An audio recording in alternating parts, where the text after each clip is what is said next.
Welcome to episode 114 of Closer Mentality. I'm your host, Julia Mellett. May is Mental Health Awareness Month. I've included pertinent mental health resources in the show notes. Today's guest is seeking to redefine one of the roughest sports in the world. The logical first step in his uphill battle? Mental health. Meet Will Hooley. Hooley started playing rugby when he was a little boy in Cambridge, working his way up through the academy system from the age of 12, and eventually playing for England's national team. In terms of what stood me out, I think I was a late developer, and in a contact sport like rugby, I probably struggled a little bit when I was young because I wasn't a big person. I didn't hit puberty probably until a bit later. Meanwhile, some of my friends did that all really early, looked like they were destined for greatness at the age of 13, 14, and then kind of fell off because everyone caught up. I think maybe my differential thing in me, maybe when I was young, is I really understood the game. I loved it. As I say, I was a fan. I watched so much rugby. I was kind of obsessed. And I think the professionals you'll meet in whatever sport, they're obsessed, almost unhealthily obsessed with the sport or sports in general, just knowing the tactics. And I think I was quite aware that, I had a brain on me and therefore used it. I wasn't the quickest. I wasn't the biggest. I didn't necessarily have the best skill, but I could read a game pretty well and I was a good communicator. I look back now and I'd probably say that's what I had at a young age, which maybe stood me out compared to others. He was still in his teens when he made the roster for England's go at the World Rugby U20 Championship, and hadn't even turned 20 before he saw he and the team hoisting the trophy at the 2013 IRB Junior World Championship in France. So I was, I think I was 19 at the time. So this was when I was playing for England under 20s. A surreal moment, really, when you were young and you're representing for me, the country of birth at the time. And yeah, I guess when you're young in your professional career, I turned professional at the age of 18, and to then be selected in an international squad as well for age grade was amazing. And to then go and win the World Championship, a feat that England at the time had never done. I was surrounded by a load of really high quality players who have now gone on to bigger and better things. Some didn't really go on to have much of a career in rugby. But yeah, at the age of 19, you kind of felt like the world was at your feet back then because you were world champions and at such a young age. I entered professional rugby at the age of really kind of probably 17 the year before, even though I was still at school. And this was with like full grown men. You are in a position, I remember it was put very bluntly, is you're here as a 17, 18-year-old to take the jobs of grown men with kids, with family, you name it. They've been in this industry for a while. You're there just beginning to try and take their jobs. As for then the becoming world champion with the under-20s, that was always the pathway to get into the under-20s was the last cutoff for an age grade, if you know what I mean. So there was teams for under-18s, under-19s, under-20s. But under-20s was always deemed like the last age grade youth international program. Everyone's professional as well, all at the age of between, probably 18 to 20. And you really wanted to be in that team to solidify, I think, going back to what I was saying about, right, I started professional rugby. I'm in the big grown men world of the sport. But I've also got to make sure that I stand out and being one of the best in my age group. And that was the way of doing it. And becoming world champion, I would say, was almost like a need to do that, to prove a point, not just even personally, but I think collectively for a whole squad and for us as an age grade, that we were good enough to play professional men's rugby. And I think we showed that by, in our age grades, I keep saying, becoming world champions. Hooley, new to the professional league, second-guessed himself immediately. And in the grand scheme, the world champion moniker didn't do well enough at assuaging his imposter syndrome. When you're so young, you think that the world's at your feet, yes, but also you're like, am I ready for this? But I think just taking that all into context of if it's when you're young, you're almost playing your best because you're carefree. You're just enjoying the game still. You're not fully engrossed by coaches telling you all tactics of this. You're just playing naturally. And I think for those who, I didn't play international men's rugby until later, until I was 25. And in the end, it was actually for the USA, which is we'll maybe get onto in a minute. But I think when you're young, you just sort of, yeah, you are a bit starstruck, but probably just embrace the fact that you're just loving the game, and you're obviously then doing it at the biggest stage, which feels amazing. Hooley was hooked by the juxtaposition that rugby provided. It was gentlemanly and posh, yet on the pitch, every second was knockdown, drag-out brutality. It was the perfect rough outlet for Hooley, and it combined assets of his favorite sports into one. It can be physical, it can be technically outstanding, tactically outstanding. He's got everything. It's got your basketball hands and awareness and tactics. It's got the physicality of football. It's got, the hand-eye coordination of an outfield player in baseball. I really do mean that. And bringing that all together under this umbrella of respect, it's a really charismatic sport. I think, yes, you've got to want to be physical. I think if you're not a physical person, both of the men's and women's game, then I can't see how you're going to love the sport. I think we're all like that. Some people just want to get their knees dirty and get into it. And I was like that as a kid. I was the first one to jump into that puddle. I was the first one to slide across the muddy turf. So you've got to have that in you. But also just the charisma of what rugby brings, the camaraderie and team togetherness is something so unique. I know there's other sports. I know there's team sports and things like that, but you kind of do put your body on the line. There's traditional elements to rugby as well. It's been around for a long time, and clubs and just sort of networks and culture. The rugby culture is unique. It's a bond, and I think everyone's very proud of that in our sport. And I think that's what makes it genuinely different to an American football, or maybe other contact sports where maybe you see those stars and they're amazing. I love the way America does their stars, but at the same time, it's a bit out there and a bit bravado. And I feel like it teaches you great morals, respect, and you do that together in a physical way. They always say, there's an infamous quote by Winston Churchill, the former UK Prime Minister back in the Second World War, and he described rugby perfectly. He said it's a thug's game played by gentlemen. And that exactly is what it is. It's a physical game, but you respect each other on the field and off the field as well. Despite all the sportsmanship, Hooley admits that the reputation rugby has accrued is one that worked to its own detriment. In an October 2023 study out of the University of Glasgow, a research team identified a link between rugby union career lengths and increased rates of CTE.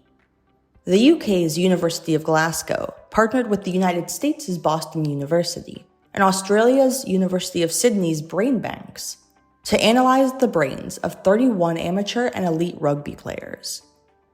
The findings were alarming and further served to reinforce the rough nature of the sport. The study, published in Acta Neuropathologica, found that CTE was found in 68% of the brains examined. Furthermore, each year of rugby play added 14% likelihood to a player's risk of developing the degenerative disease. Hooley says that the protocols for concussion diagnosis have tightened the game itself up, but he's also worried about the negative impact of the, quote, macho man attitude on help-seeking behaviors going forward. I think it's probably first definitely worth saying how the game has changed a lot since the days of the past. And a lot of the cases that have coming up, those who might be, whether it's chronic, whether it's minor,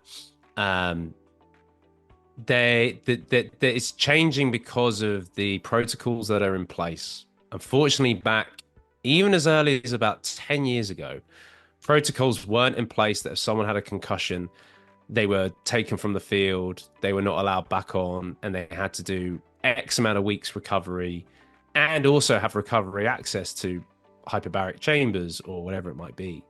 That just wasn't there. And I think that's the glaring issues, unfortunately, of the past that are now coming to the present. I like to think the sport is in a better and safer place with how it's officiated, the laws, the tackle heights, but then definitely with if you've got a head knock or had a head knock, you're removed from the field. There's no questions about it. It's not even, oh no, well, I wasn't, nope, you get moved away. And I think therefore, like, these studies are really important to show like the impact of when these things maybe were not in place.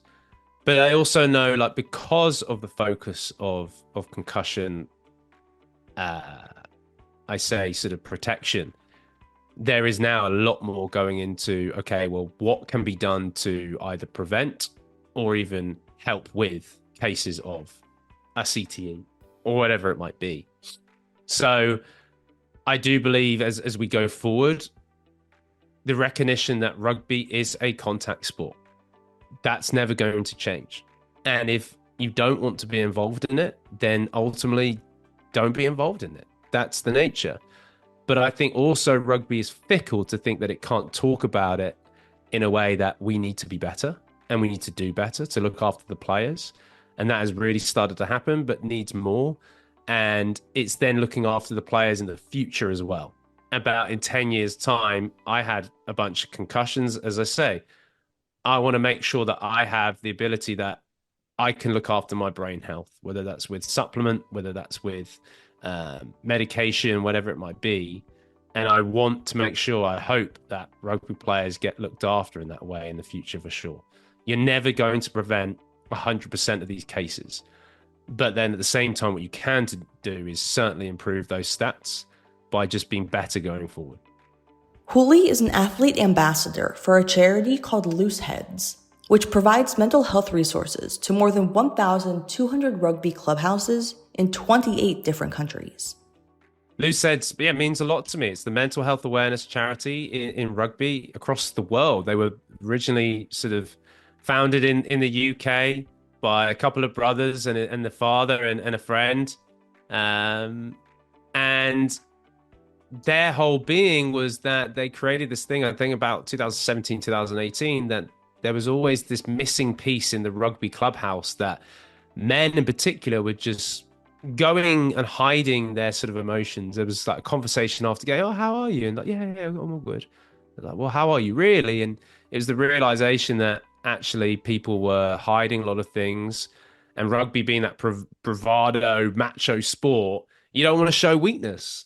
And in the end, they kind of said, well, this is enough. Like, let's get people talking and raise awareness, and have done amazingly. For me, I'd always been kind of associated a little bit with them, just being in the professional landscape of rugby in the UK. But really, it happened in 2021, beginning of 2021. One of my former coaches when I was younger was an absolute inspiration, really taught me so much about the game, was known so much in the community where I was raised in Cambridge, both at school level and at club level. He took his own life. Crazy. So I remember even speaking to him not that long before he took his own life in the beginning of 2021. It shook the whole community, anyone that knew him. And I remember, as I say, like, I always felt bad. I was like, oh, maybe I should have checked in with him more. You know, it'd been like when I grew up and then went professional and moved away from school, like, you know, natural things, people disconnect a bit.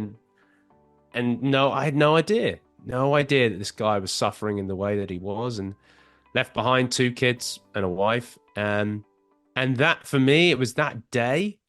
Literally, it was, again, I'm not a believer in fate, but there was that day Loose Heads put up a post, and it was, how are you really, ? And I messaged them and I just said, guys, love what you do, followed you and whatever, but you do not know how poignant that post you just put up is to me today.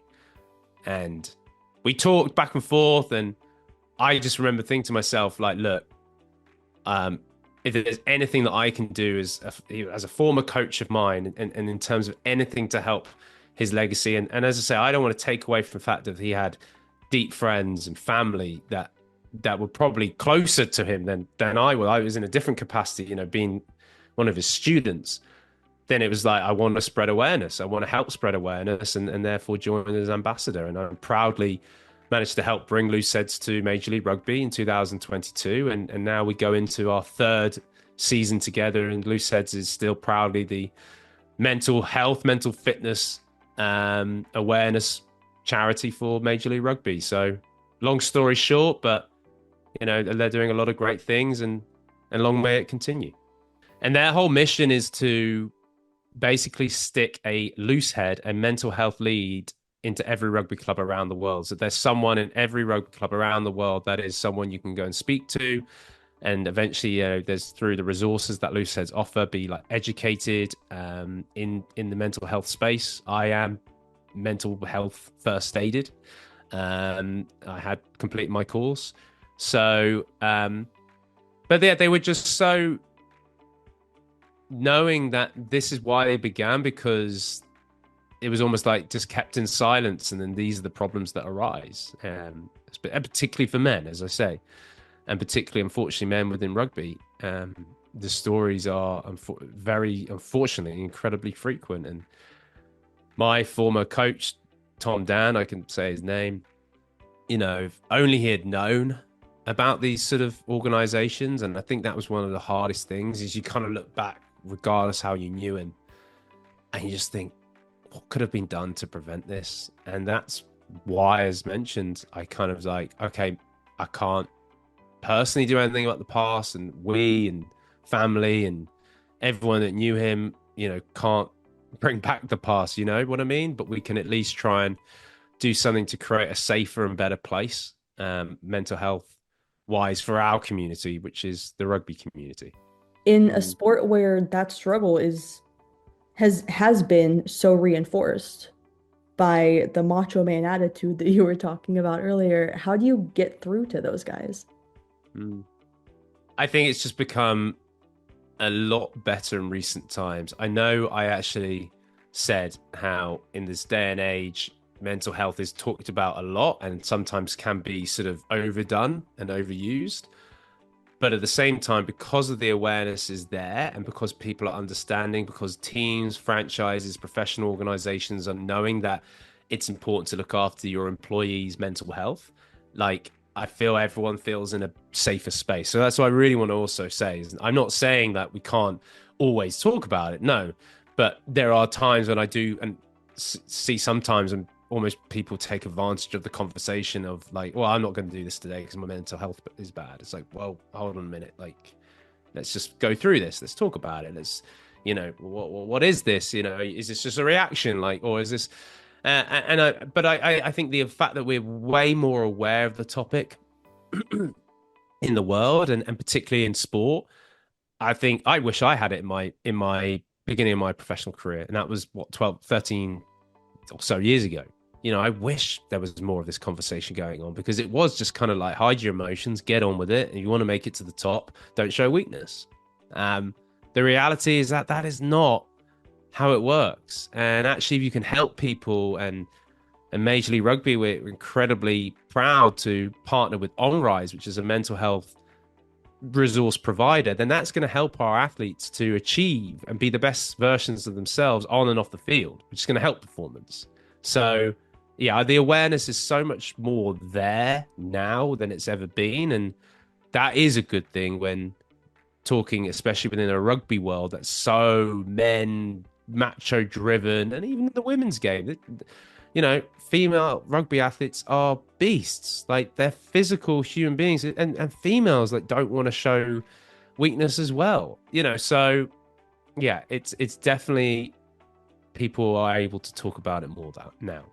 Is something interfering with your happiness or preventing you from achieving your goals? Regardless of if you have a clinical mental health issue like depression or anxiety, or if you're just a human in this world going through a hard time, therapy can give you the tools to approach your life in a positive way. That's why I'm excited to tell you about today's sponsor, BetterHelp. BetterHelp's mission is to make therapy more affordable and more accessible. This is an important mission because finding a therapist can be really hard, especially when you're limited to the options just in your area. BetterHelp is a platform that makes finding a therapist easier because it's online, it's remote, and by filling out a few questions, BetterHelp can match you to a professional therapist in as little as a few days. It's easy to sign up and get matched with a therapist. If this sounds like something that could help you, there's a link in the show notes to get you started on your therapy journey. It's betterhelp.com/closer mentality. Clicking that link helps support this channel, but it also gets you 10% off your first month of BetterHelp. Because finding a therapist is a little like dating. If you don't really fit with the therapist matched with you, it's easy and free to switch therapists without stressing about insurance, who's in your network, or anything like that. So if you're struggling, consider online therapy with BetterHelp. Click the link in the description or visit betterhelp.com/closer mentality. That's BetterHelp, HELP.com/closer mentality. Thanks again to BetterHelp for sponsoring this channel. Did you know that you can purchase audiobooks directly from your favorite local bookstore? With Libro FM, you can pick from more than 325,000 audiobooks, including bestsellers and recommendations from real booksellers. You'll get the same audiobooks at the same price as the largest audiobook company out there, you know the name. But you'll be part of a different story, one that supports your local community. If you're new to audiobooks, they're the perfect way to squeeze more reading into your busy life. Listen with the free Libro FM app while you do chores, walk the dog, or relax at home. If you already love audiobooks and don't know what to listen to next, check out recommendations from the people who know best, booksellers. Closer Mentality has partnered with Libro FM on a special offer. Through the link in the show notes, you can get 2 audiobooks on Libro FM for the price of 1.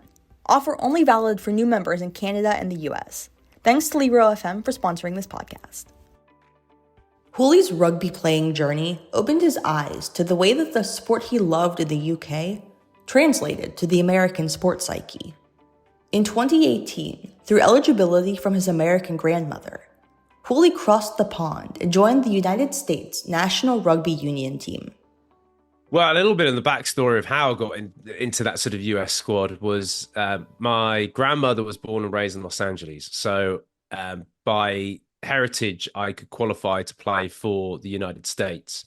I didn't make the men's England national team. So therefore, if I had done that and played one game for England, then I wouldn't have been able to play for the USA. You can't cross purpose your nationality. So it was in my career, and the story, very long story short, was basically my dad ended up sitting next to this American guy in the stands in one game that I was playing in. And in the end, it was my dad's mum who was American. And the guy was like, hold on, well, why are you watching? He's like, well, that's my son out there. And the guy who was American was like, hold on a minute. So your son has an American connection. This guy in the end turned out to be on the board of directors for USA Rugby. So he then said to my dad, he said, well, your son can qualify for the US. And my dad, I remember, turned around to him, and basically he said to us, like, yeah, I know he can. And it was almost like waiting for when this opportunity might be right, because obviously it was a very proud thing for my dad, for my family to be able to have this connection. And through kind of my agent and conversation between USA Rugby and myself, I was offered the chance to come into camp, and there was this real excitement that US Rugby was growing. I had family connection to the country. I know it would make my family incredibly proud, and this opportunity to play international men's rugby, the highest rugby you can play, and try and go to a Rugby World Cup, which happens every 4 years. That was something on my radar. I was like, I want to achieve this, and also I want to do it that's going to, as I say, make my family proud. I think doing it as well with a sort of group that was destined to grow, not just on the field, but also off the field, the sport in America, and try and be part of that was also really appealing. And in the end, late 2017, but really the beginning of 2018, I ended up wearing a USA jersey. Funnily enough, my first game was in Los Angeles. It was almost fate. Like, my first USA game representing the USA was in the same place that my grandmother was born in. Just felt right. Hooley, now removed from the pitch, offers his services to Major League Rugby's growth as a broadcast analyst. He's helping to spearhead the stateside growth of the sport from the ground up. You're dealing in a sports market here in America that is incredibly competitive. The NFL, the NBA, the NHL, the MLB, you name it. We all know them. And yet rugby has to try and find its niche within that sort of landscape. I think it's doing that well because of what I said before about what is so unique about our sport. Whenever an American comes to a game or whenever, certainly even when I was playing, and they watch the sport, they see the sort of respect, they see the intensity. It's a fast-paced, fluid game.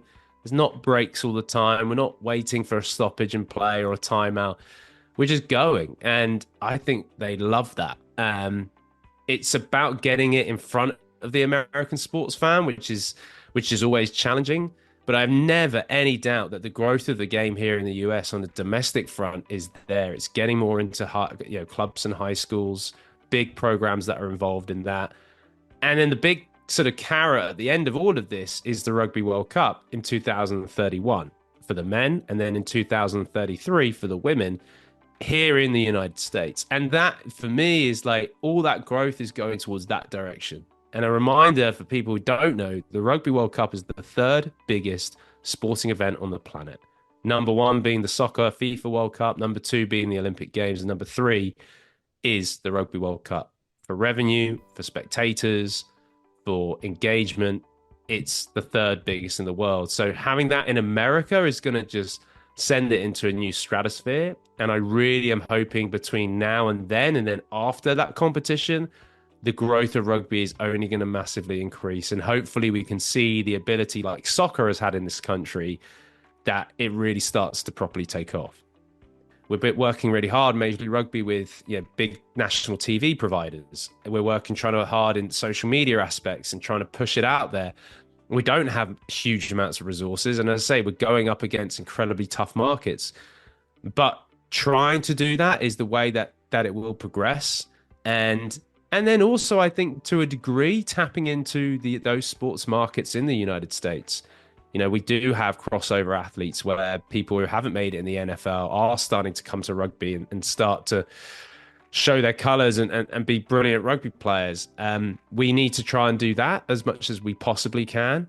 But I think the focus is definitely the awareness of the sport and the education. And that can start at such a young age. And I know that's definitely the direction that Major League Rugby wants to try and go with some of the programs they have, like Imagine Rugby, which is a big program across the US trying to get rugby into schools. And then equally putting rugby, the Major League Rugby competition on TV. People can see it. People saw, for example, the Olympic bronze medal with Alona Mar and the women's team for the USA get that bronze. Well, people saw that, and therefore people are engaged and interested. We need to do more of that. Are you an athlete rehabbing from an injury? Are you a coach or athletic trainer seeking additional support for your injured athlete toolkits? KT Tape has exactly what you need. KT Tape is a rehabilitation tape that helps stabilize and compress sensitive areas of the body during exercise. Apply KT Tape to an area either in pain or in recovery and feel the difference. KT Tape is comfortable, stable, and long-wearing. There's tape for all modes of action, from gentle, which is safe for easy activity and everyday use, to Pro Extreme, for athletes in moderate to high impact exercise. KT Tape makes water-resistant tape as well for a more adaptable rehabilitation implementation. KT Tape caters to lifelong athletes and focuses on reducing muscle soreness for all users when worn during exercise and up to 48 hours post. Are you an athlete in need of prescription sports goggles or sunglasses? Today's final sponsor may have just the solution for you. A Sight for Sport Eyes was created when founder Shannon Knight saw a niche that was perpetually going unfulfilled. A Sight for Sport Eyes grew out of a need for education surrounding the impact of sport-related eye injuries and their lasting repercussions. A Sight for Sport Eyes runs like a regular optical practice, not an e-commerce store. Their goal is to give you the same high-quality service and name-brand lenses made by the best optical laboratories in the country, geared specifically for athletes and athletic use cases. If you need new lenses or frames, A Sight for Sport Eyes is the perfect place to get them. The links to BetterHelp.com, Libro FM, KT Tape, and a site for sport eyes are all in the show notes. Now, let's get back to the episode. As of 2025, Major League Rugby is comprised of 11 professional teams spread out coast to coast. On May 1st, Major League Rugby put out a press release that a multi-year ESPN deal had been brokered to bring MLR broadcasts to more than 100 countries. Major League Rugby Commissioner Nick Benson said the 2024 viewership grew 25% year over year, and that the league is looking forward to further expansion. The big thing as well is, yes, we want to spread it around the US, but the United States is such a big country. I think we also need to make sure that we get into them.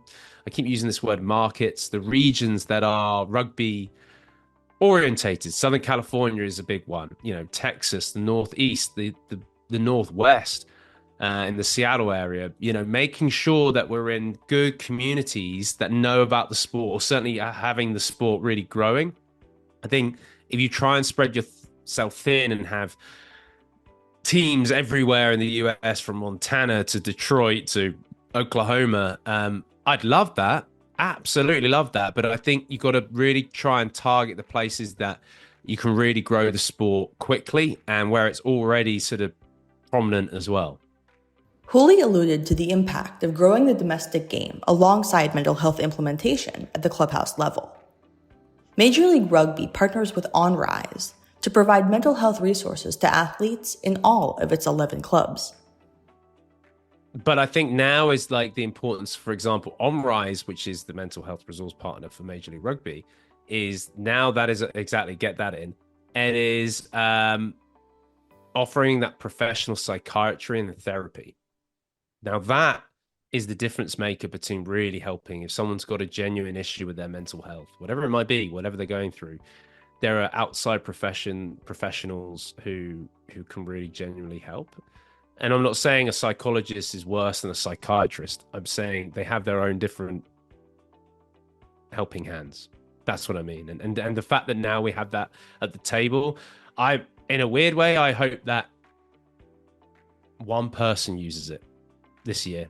But if it's 100 people that use it, then it's there, and it's there to be used and to help people in our league and show, I think, set a standard here in America that, yeah, we're a new sport, we're a new startup industry, Major League Rugby, but we are putting mental health as one of our key cornerstones as to how we want to treat our players.